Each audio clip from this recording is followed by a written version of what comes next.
Salve, salve, otorrino de todo o Brasil. Meu nome é Rafael, sou um dos hosts do podcast, junto com o Bruno, que está aqui do meu lado. E hoje nós vamos falar de mais um quadro muito interessante nosso, que é o Em Busca do Fellow. É um quadro que visa entrevistar os principais médicos que fazem parte dos programas de fellowship das principais instituições do Brasil, com o intuito de democratizar o conhecimento de vocês e o acesso a esse tipo de informação. Hoje vamos ter uma convidada super especial, de uma instituição muito impactante aqui dentro da cidade de São Paulo.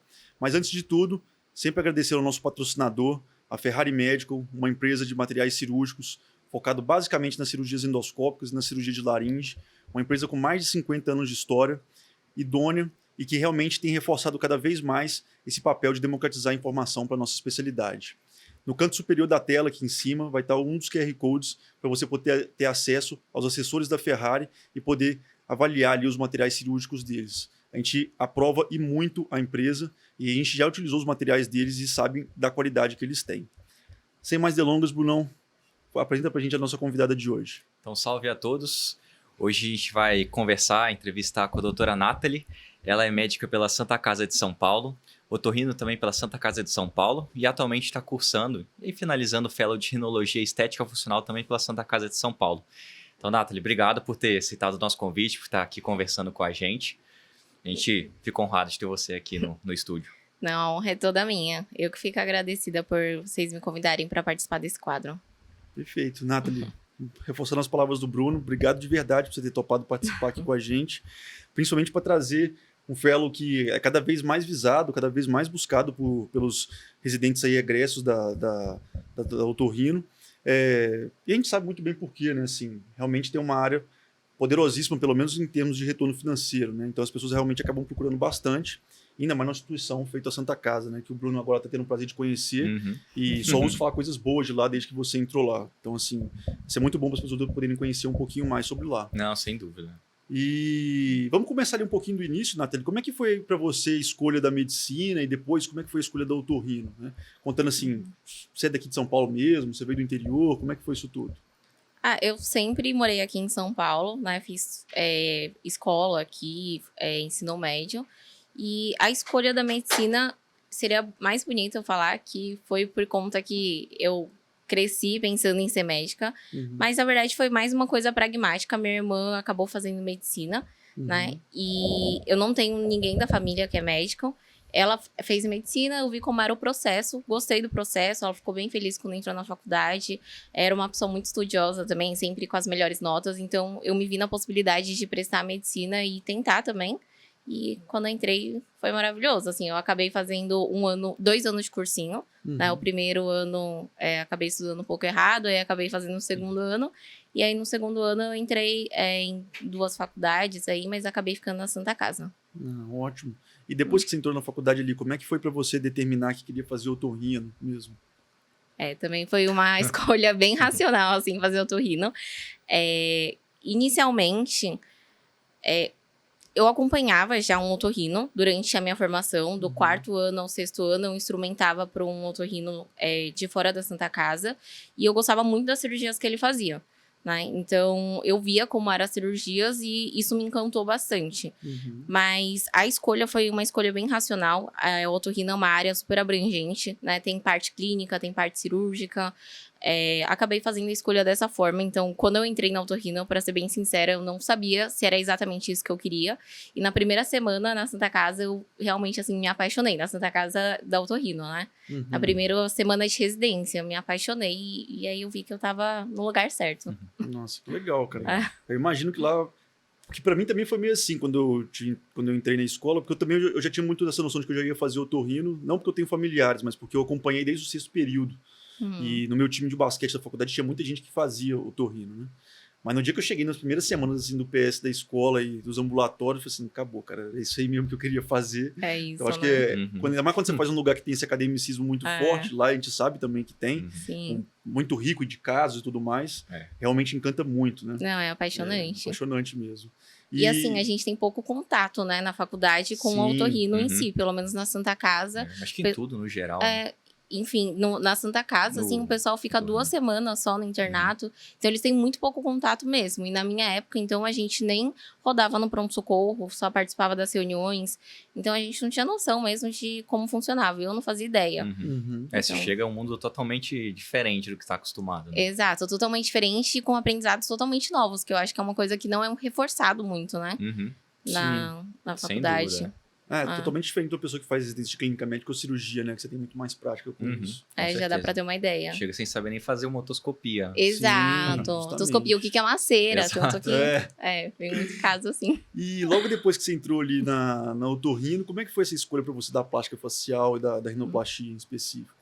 Eu demorei bastante para escolher a plástica, né? Apesar de eu sempre ser muito vertida para plástica e da parte estética, eu acabei demorando bastante para escolher, porque eu tava com medo do volume cirúrgico, né? Sempre ouvia que as outras especialidades operam mais. Então, eu acabei atrasando um pouco e, assim, escolhi de última hora também a parte da... Eu sempre escolho de última hora as coisas, mas acabei escolhendo de última hora a rinoplastia estética e funcional da Santa Casa, né? Mas assim, acho que foi uma escolha meio óbvia pra quem já me via de fora. Eu mesmo que fiquei indecisa, porque eu sou libriana, então eu acabo ficando um pouco indecisa com as minhas escolhas. Mas minha mãe já sabia que eu ia fazer isso, falou, faz todo sentido. Desde criança eu sempre fui muito ligada com a questão estética. E quando eu acompanhava esse otorrino, eu vi uma cirurgia estética dele e eu fiquei maravilhada, assim. Foi aquilo que meus olhos brilharam e hoje... Pra mim é o que faz sentido. É uma coisa até que perguntaram na entrevista, né? Quando fui fazer o fellow. E perguntaram por que eu escolhi fazer também a questão da estética. E eu acho que hoje é o que faz sentido pra mim, né? O que dá sentido a toda a trajetória que eu percorri. Hoje eu vejo que era pra eu estar num lugar onde eu tô hoje e fazendo rinoplastia estética e funcional, que é uma coisa que pra mim é, assim, maravilhoso, assim, eu fico... realmente a área que eu amo. Que bom. É uma pessoa que se encontrou mesmo no que realmente queria fazer. Apesar de ser super indecisa, quando eu decidi, entrei nas coisas, eu vi que eu tava certa, assim, que era isso mesmo. Não se arrependeu depois. Zero. E agora pegando um pouquinho mais sobre... Você entrou no fellow, né? E eu acho que a função desse quadro é muito sobre falar para as pessoas e mostrar. Cara, existem muitas vagas em boas instituições que você pode prestar. E às vezes são informações que ficam um pouco nebulosas, as pessoas não conseguem ter muito acesso. Como que é assim para você ter acesso ao edital da prova de fellow da Santa Casa? Se tem prova ou se não tem prova? Se a sua análise curricular ou não tem? Como é que funcionou isso assim? Obviamente você já era de dentro da casa, mas como que tem acesso a esse tipo de informação? O acesso do edital, eles acabam publicando no site da própria faculdade, né, da Santa Casa de São Paulo. E aí, por lá, dá para fazer a inscrição. No meu caso, né, como eu realmente já fazia parte da casa, eles acabaram passando o link quando abriram a inscrição. Então, avisaram os alunos, até porque o período de inscrição ele é bem pequeno, né? Pelo menos quando eu prestei, o período de inscrição foi menos de um mês. Foi, tipo, uns 28 dias. Né? Abriu em 5 de dezembro, eu tava até olhando esses dias, e fechou em 3 de janeiro, assim. Olha só, então para você que tá escutando a gente aí, tem que ficar muito ligado, né? Tem que ficar olhando, nisso, exato. Não é um período de inscrição longo, então. Não, zero. Ótimo. É super pequeno. E podem ficar tranquilos também que a gente vai pegar esse site, vai disponibilizar na bio aqui do YouTube também e no Spotify, para vocês poderem ter acesso e saber quando for sair esse edital. Aí você descobriu ali, descobre geralmente pelo site, e depois como é que é o processo? Paga para poder fazer a inscrição? Como é que é? No meu ano, que faz 2 anos agora, né, da inscrição que eu fiz, eu paguei R$400 a inscrição. Né? Tem que pagar no ato da inscrição, senão acaba que a inscrição não conclui, né? E depois disso da inscrição, porque a inscrição era até dia 3 de janeiro, assim... A prova foi, tipo, 18 de janeiro. Então, é super perto a inscrição da prova. Né? Mas fazendo a inscrição, olhando o edital, basicamente foi pagar o boleto e ir para a prova no dia. Pra prova, né? E aí, a avaliação é para uma prova objetiva? Tem parte discursiva também? Como é que funciona essa parte da prova? A parte de estética, a seletiva foi só questão teste. Né? Foram... Eu não vou saber exatos números, mas eram poucas questões, não eram muitas. Em torno de 30 questões, ou até um pouco menos. Né? Era tudo seletiva por teste. E aí, depois, tinha uma entrevista. Então, era a parte da prova teórica e a entrevista. A entrevista, isso é uma coisa super importante, né? Porque acho que na correria das provas a gente acaba não dando importância para as coisas devidas. Então, assim, imprimir o currículo, né? Colocar encadernado, bonitinho, que na correria a gente acaba de fazer, acaba não fazendo, né? Isso eu acho que foi uma coisa que os chefes gostaram muito que eu tinha feito. Eu deixei totalmente, assim, organizado, né? Imprimi, encadernei, e eles gostaram da organização, que eu acho que já é uma carta de apresentação inicial. Sem Né? dúvida. Do seu Com certeza. trabalho e da sua organização. Sem sombra de dúvida, né? A gente está falando de pessoas que gostam de estética, né? Estética complementa tudo, né? Assim, a forma de apresentar, né? O conteúdo e tudo mais. Isso influencia bastante. Né? E tem possibilidade da pessoa que tem pretensão de prestar fellow lá na Santa Casa fazer estágio lá antes, durante a residência, para poder conhecer mais o serviço? Acha que isso é um ponto relevante, assim, para o candidato? A questão do estágio tem, assim, inclusive esse ano teve várias pessoas que acabaram fazendo, esse ano não, né, que já estamos em 2024, mas ano passado, em 2023, várias pessoas acabaram fazendo estágio lá na Santa Casa, na parte estética, e hoje o acesso é totalmente pela Coreme. Tem que enviar uma carta para a Coreme, entrar em contato com eles, e eles encaminham as pessoas que vão fazer estágio para otorrino. Então, hoje o acesso não é direto de conversar com os chefes da otorrino e a gente colocar para dentro. É tudo burocratizado essa parte. Ficou mais burocratizado, né? E tem Sim. todo um processo para isso, né? Sim. Se você puder depois, por favor, disponibilizar esse e-mail da Coreme também para a gente colocar aqui para os nossos alunos ou eventualmente para quem estiver assistindo o podcast para poder ter acesso a isso também, né? Muito interessante ter falado isso. Porque para a gente que ficou na escola, né? A gente sabe que para a maioria dos fellows que vão prestar lá, dificilmente não passa alguém que nunca fez estágio na instituição durante a época de residência, né? Não sei se para vocês lá tem essa pegada, vocês fazem isso, mas para nós a gente sabe que é muito importante, tanto que eu recomendo muito. Para quem vai tentar fazer fellow na EPM, faça algum estágio lá, pelo menos uns 15 dias, assim, que realmente conta bastante. Para vocês, você acha que tem essa repercussão? Você acha que é muito relevante? É uma coisa que pode contar positivamente na hora da entrevista, né? Mas o que os chefes mais levam em consideração é como você vai na prova. Não adianta ter um currículo maravilhoso prova, né? E na prova ir muito mal na parte na parte teórica, né? E a parte teórica era só a parte estética, não tinha otorrino em geral. Nossa prova foi totalmente a parte estética e eles levam isso muito em consideração, até para avaliar o candidato. Né? Mas se apresentar antes, né? Mostrar disponibilidade, solicitar estágio é uma coisa que conta, assim, positivamente. Né? E, inclusive, é uma coisa importante falar que a Coreme precisa de, se eu não me engano, 30 ou 60 dias com antecedência para aprovar o estágio. Acho que era isso também. Não é uma coisa assim, você pede e semana que vem tá lá. Porque muita gente veio falar comigo ano passado e falar, semana que vem eu tenho férias, tem como eu passar aí? Eu falar, precisa solicitar pela Coreme, aí perde o prazo, né? Então, já aconteceu alguns exemplos comigo também, eles não conseguiram. Né?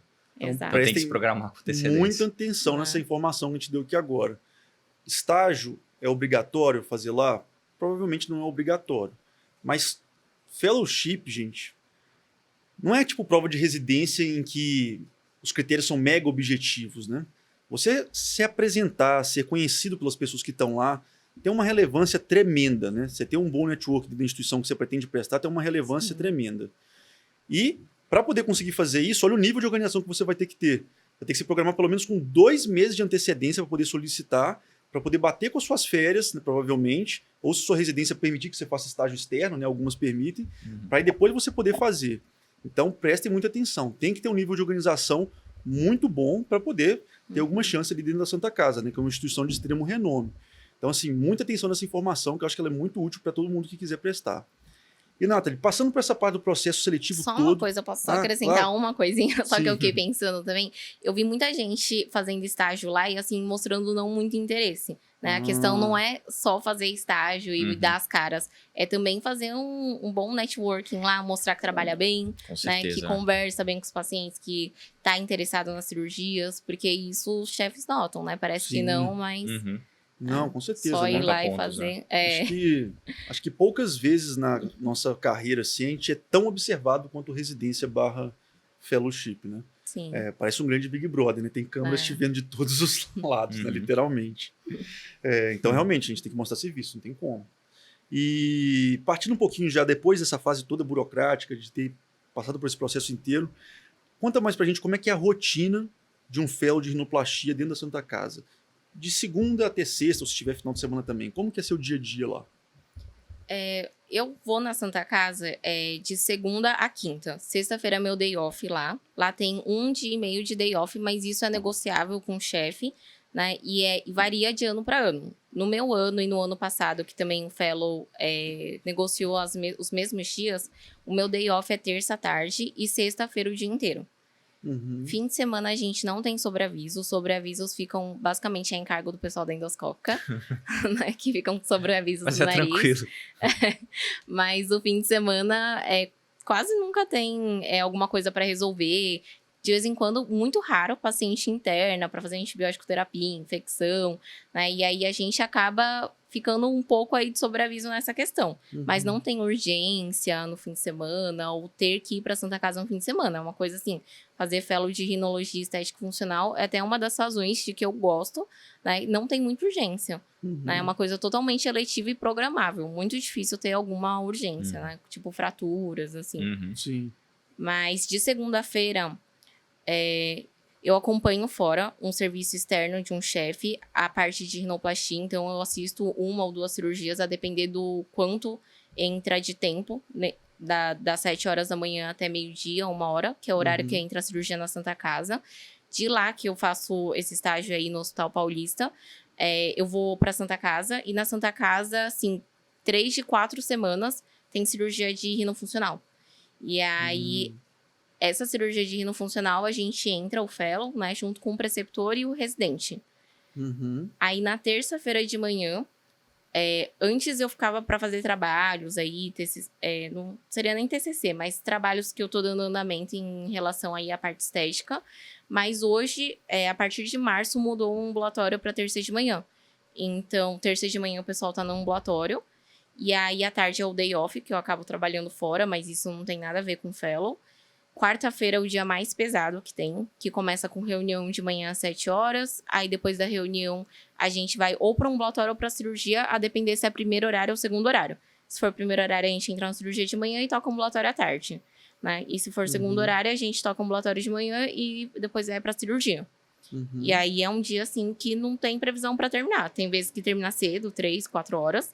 Mas a maioria das vezes aí programação para 6, 8 horas da noite. Sim. Né? Tanto que a gente tentou combinar de semana passada, né? Você não conseguiu porque ia ficar muito tarde para você, né? Exato. Dessa vez eu consegui porque era uma cirurgia mais simples aí de segundo horário.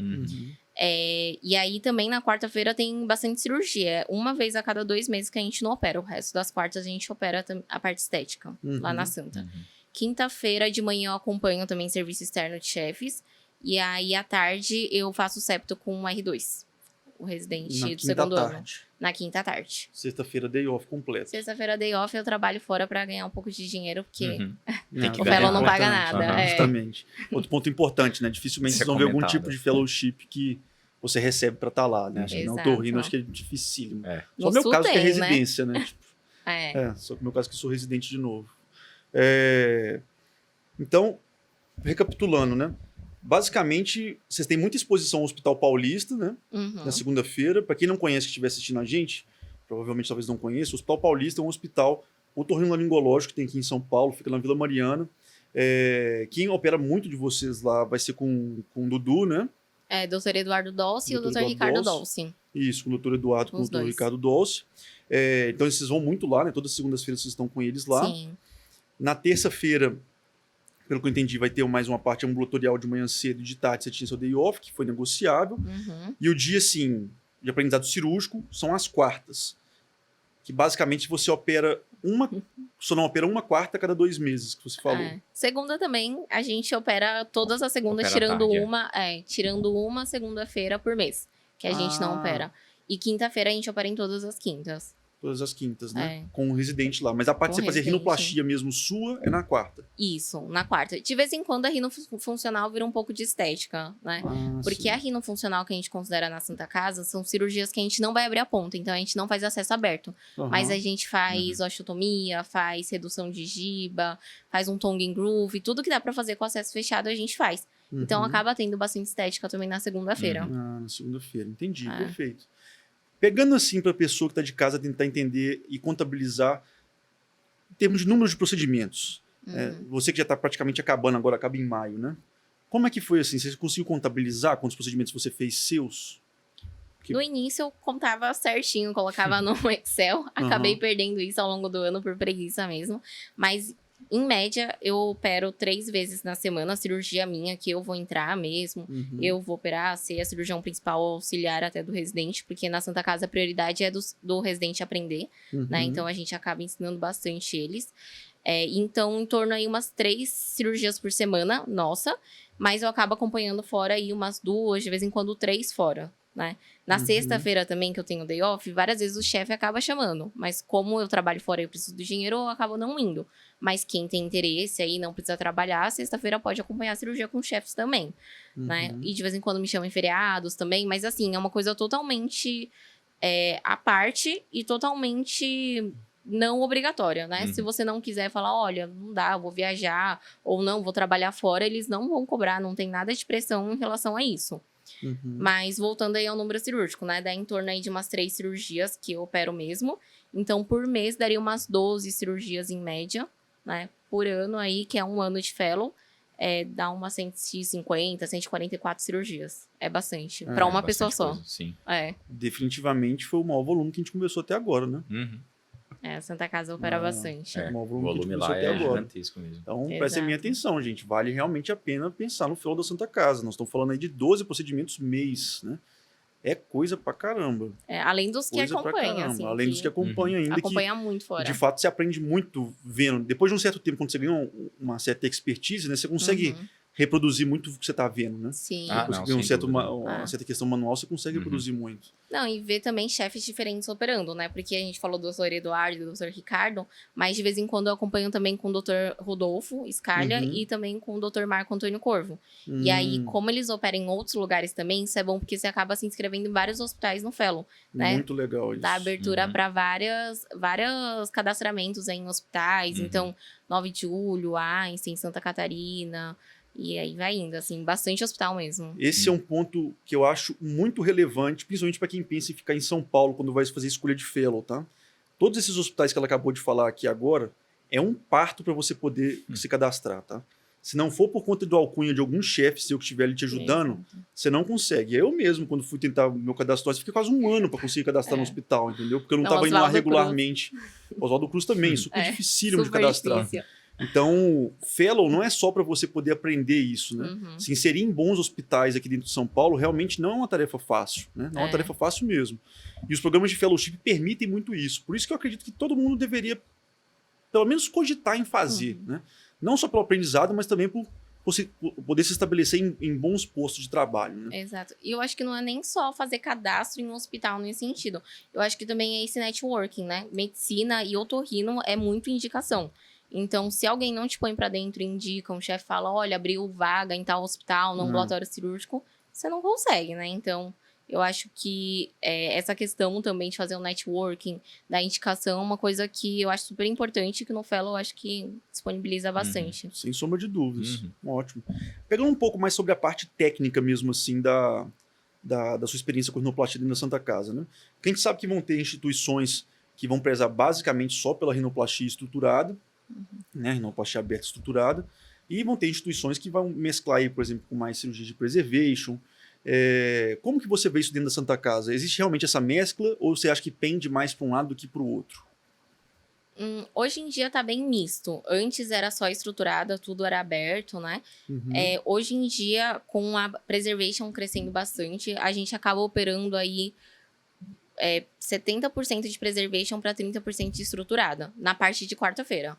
70% preservation e 30% estruturado. Quando dá para fazer a preservation, a gente acaba fazendo, a não ser que seja um nariz aí muito complicado, né? Que não dê para indicar de forma alguma, a gente acaba fazendo a estruturada. Mas hoje em dia tem sido cada vez mais raro. E os chefes da Santa Casa também têm preferência, mesmo quando vão mexer bastante na ponta, ainda assim de fazer preservation. Sim.